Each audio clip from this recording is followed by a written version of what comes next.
I didn't have time to write a fancy speech. I didn't have time to, I didn't have the resource of an English teacher to sit down and write a speech with at school today and be, brought over here or practice or anything.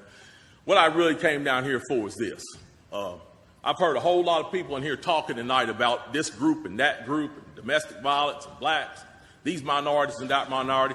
What I want to know is, when are you all going to start standing up for the majority? And here's who the majority is. I'm the majority.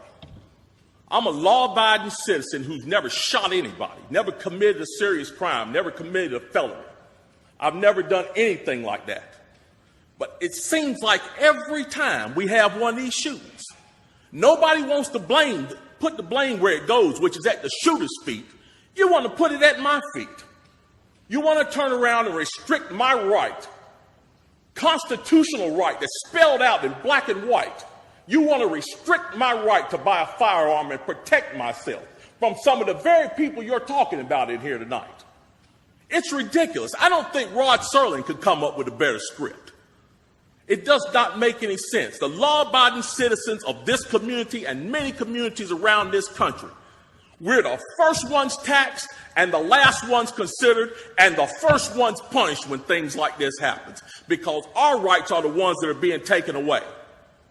That's the reason why I came down here today. Gun show or no gun show, NRA or no NRA. I'm here to stand up for the law-abiding citizens of this community, because I'm going to tell you that what's going to happen.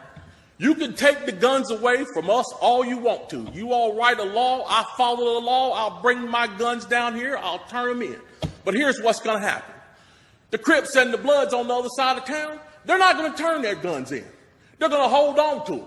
And what's going to happen when you have to send the police down there to go take them? The police can barely enforce the law as it is. As what I see, we demonize the police, criminalize and vilify the police, and we make the criminals into victims. And we're talking about restricting guns? How are you going to do that? How are you going to do that when the police department's already hamstrung? You're not going to be able to go down here and take these guns from these criminals. So the criminals are going to hold on to their guns. They're still going to have them. They're still going to break in my house, and they're still going to shoot me with them. And guess who's going to be the one that suffers? It's going to be me. Well, I'm here to tell you tonight, it is not going to happen without a fight. And when I say fight, I don't mean shots fired. I don't mean fist thrown. I mean, I'm going to come down here to this city council and raise hell just like these loonies from the left do until you listen to the majority of the people in this city. And I am the majority.